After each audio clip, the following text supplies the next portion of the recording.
नमस्कार। क्या आपको पता है कि श्री कृष्ण और उनके बड़े भाई बलराम का नाम किसने रखा था? और क्या आप जानते हैं कि यादव या यदुवंशी कुल के महान गुरु कौन थे?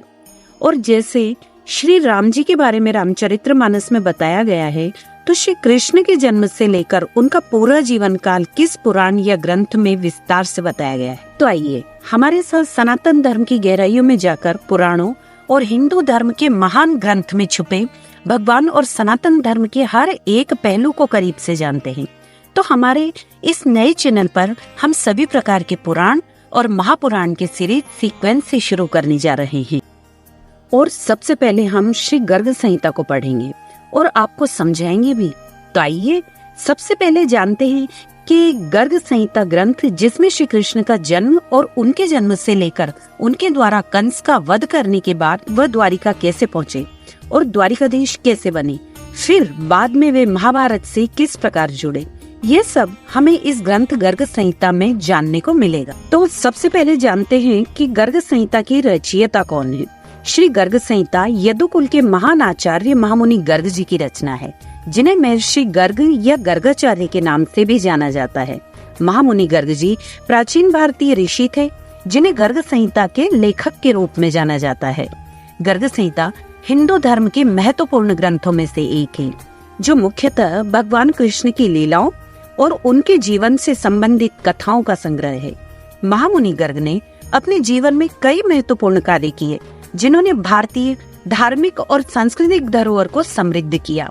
महामुनि गर्ग जी ने भगवान कृष्ण और उनके बड़े भाई बलराम का नामकरण संस्कार किया था।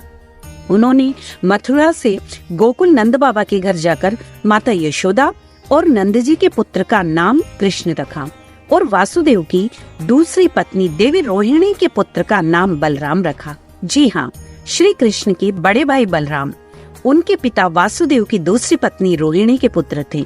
और यह सब बातें हमें इस ग्रंथ गर्ग संहिता में और गहराई से जानने को मिलेंगी।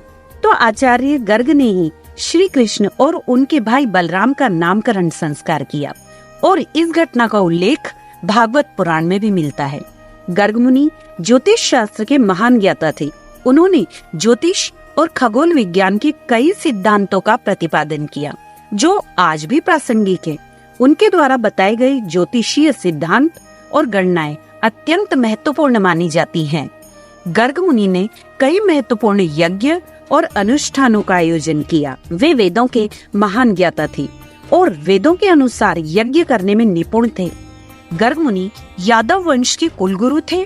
वे वसुदेव और नंद बाबा के परिवारों के निकट संपर्क में थे और उनके धार्मिक अनुष्ठानों और संस्कारों का संचालन किया करते थे। महामुनि गर्ग के इन कार्यों ने भारतीय धार्मिक और सांस्कृतिक परंपराओं को स्थायित्व और गहराई प्रदान की। उनके योगदान को आज भी गहराई से सम्मानित और अनुसरण किया जाता है। तो ये थी हमारे चैनल की पहली वीडियो, जिसमें हमने महामुनि गर्ग या गर्गाचार्य के बारे में जाना।